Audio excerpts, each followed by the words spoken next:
It is a festival atmosphere here in Santiago, Chile. A new president is about to deliver his inaugural presidential speech here behind me in el Palacio de la Moneda, where he's going to promise a new future for the country's 20 million citizens. But the country's transformation goes much further than a changing of the guard. Right now, Chile's constitution is undergoing a total restructure, something I have been involved in as part of the RAPSES 21 project. I'm going to discover how this process is unfolding and how it will change the future of Chile, South America, and the world. But how did we get here? It's been a rocky road to say the least. Chile's first official constitution dates back to 1833, and for hundreds of years prior, its indigenous peoples like the Mapuche became increasingly sidelined. This indigenous repression continued, and in 1888, Chile annexed Easter Island, with its inhabitants, the Rapa Nui, only giving citizenship and the right to vote in mainland elections in 1966. Then, in 1973, Socialist President Salvador Allende was toppled in a military coup by Army General Augusto Pinochet. What followed was a brutal 70 years dictatorship, where a new constitution was imposed. The 1980 constitution has been criticized for its right-wing authoritarian nature, and after a series of mass protests in 2019, a cross-party agreement was signed, leading to a referendum on the creation of a new constitution.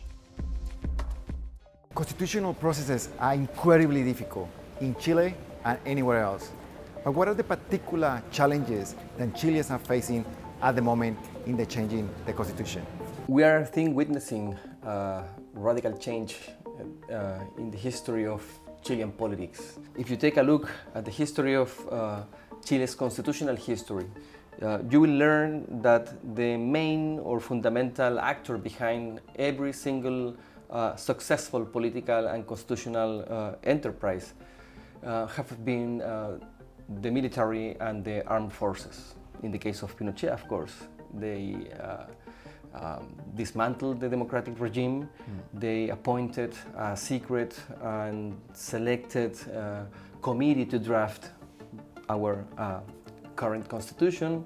They imposed a certain view on the constitution, and the citizens were not able to participate. The population of Chile has been oppressed by the institutions and the state, especially because they couldn't protest, they couldn't have, as I said, dialogues. We couldn't talk about what was happening. Also, the constitution of Pinochet does not contemplate social rights, so people couldn't access health, education, and so on. So, of course, people have been oppressed. What a better device for making sure that this project would not be later revised than having it entrenched in the Constitution. There's an interview to Jaime Guzmán, which is the main creator of the 1980 Constitution in 1978, that says we are drafting a Constitution so that tomorrow,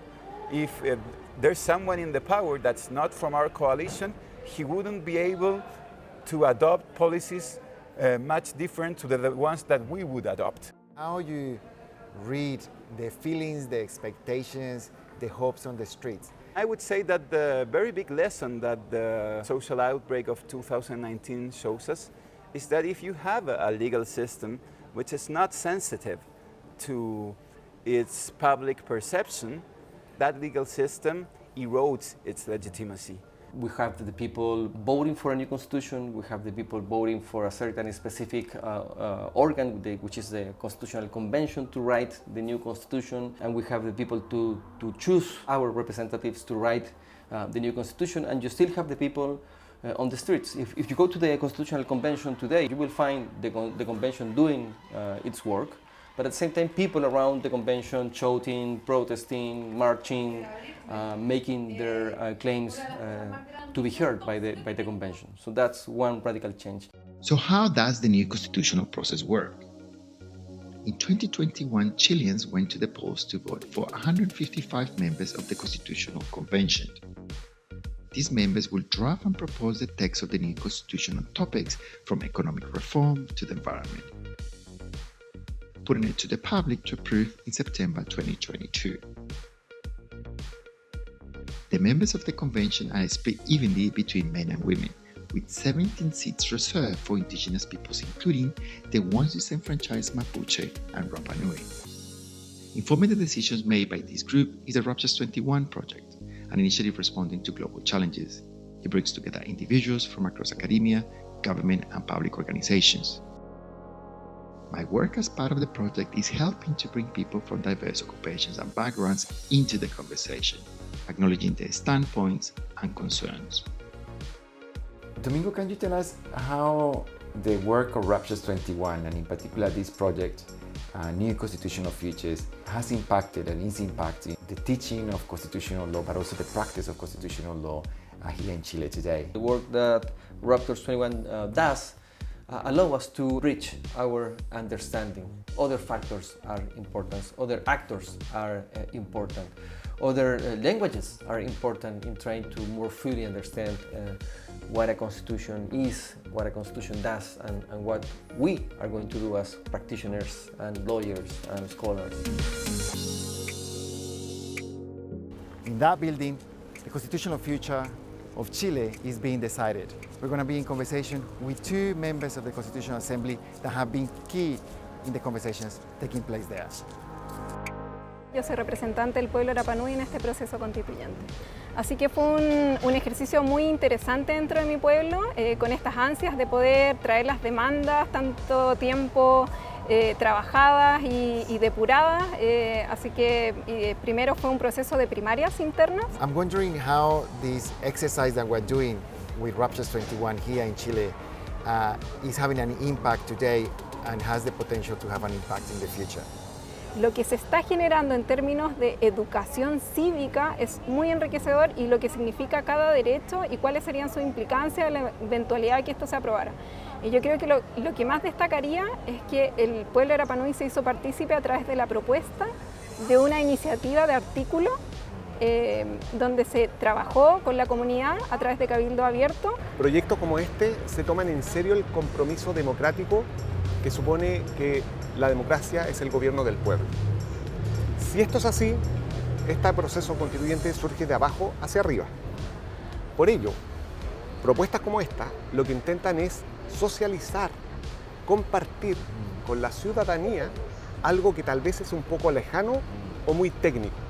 Por lo tanto, no puede ser sino una buena noticia que proyectos como el que ustedes representan puedan permitir socializar en mayor número estas iniciativas que a veces terminan siendo un poco distantes de la ciudadanía. Por lo tanto, no tengo sino palabras de gratitud al respecto. I also met up with another Constitutional Convention member, Amaya Alves. As a woman of Mapuche origins, a law professor, and from outside the capital, she feels the conversation the process has sparked are critical for the country's progress.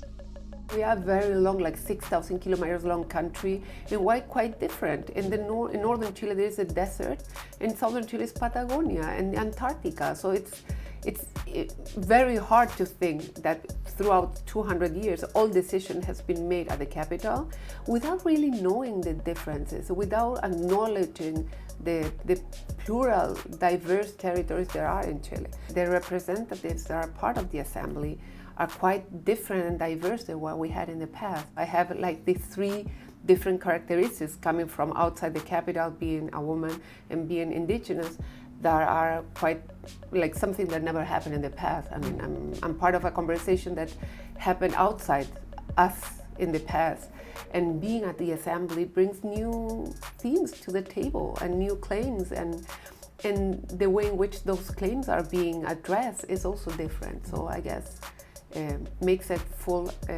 new conversation that never happened in the past.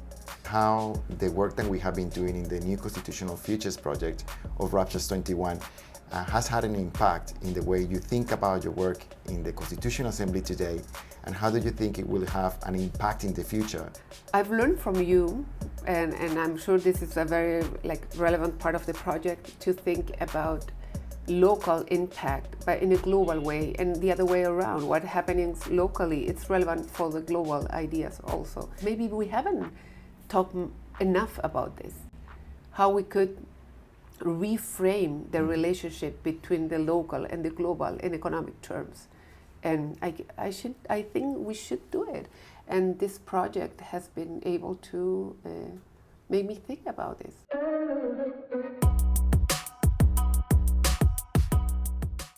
This bringing together voices in Chile from across politics, gender, creed, and color is central not only to the success of the Ruptures 21 project, but more importantly, the creation of a constitution which better reflects the population and modern-day demands. I have been working closely with Construyendo, an independent community organization promoting participation in the process. Town hall meetings and online videos are just some of the tools which have been used to engage the population in discussions around the Constitution. Learning about law, learning about Constitution, it's not an easy job. And as anthropologists, we knew that we have some tools to make that debate, that conversation easier.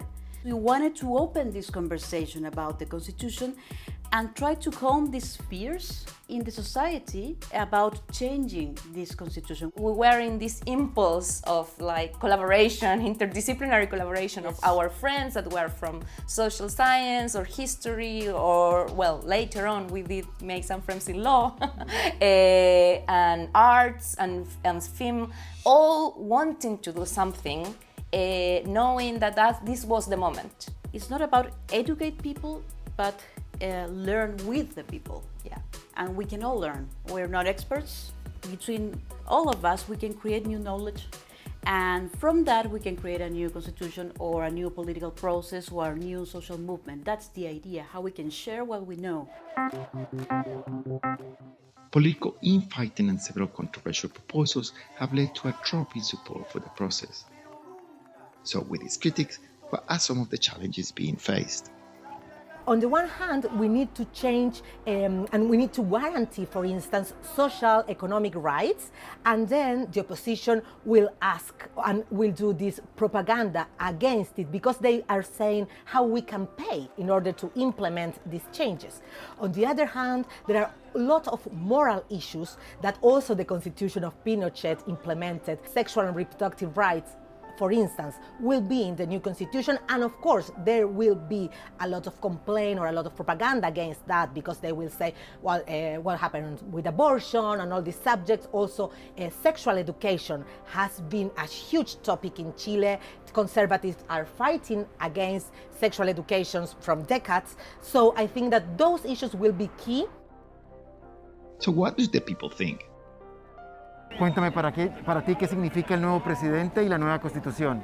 Bueno, para mí el nuevo presidente significa cambio. Y la constitución, cambiar las leyes del dictador de Pinochet. De alguna forma un poco de luz dentro de un periodo oscuro que hemos tenido, que han sido 4 años de marginación a la gente y de poca escucha a la gran mayoría del país. Y creo que ahora de alguna forma se están canalizando energías que están contenidas. Venimos de un estallido social ya 2 años. Han pasado ya desde el 2019 hasta hoy día aproximadamente. Entonces ojalá un poco una respuesta a esas grandes demandas que no son pocas. Que las mujeres nos podamos sentir seguras en la calle, no tengamos miedo de noche. Y me da nostalgia también, sé que a mi abuelo le hubiera encantado ver esto. Chile es una familia, y lo pongo en contexto. Cuando la familia crece, primero hagamos que la familia tiene un vehículo. Y el papá siempre es el que maneja, pero cuando el papá ya envejece, el volante lo toman los hijos.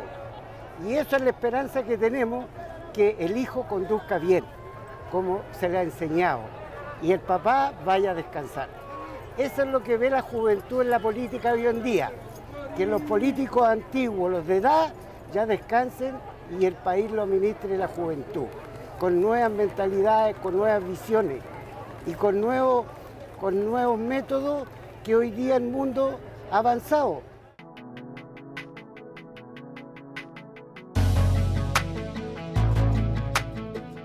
Chile's constitutional transformation won't take place overnight. Indeed, it's been years in the making, and it will likely last long after the implementation of the new constitutional text later this year. But the building blocks are being laid thanks to the work of the Ruptures 21 project and countless Chileans from across political, social, and economic divides. The nation is on the brink of fundamental change, and there's a great deal of hope that it can become what it promises to be in his national anthem, a refuge from oppression.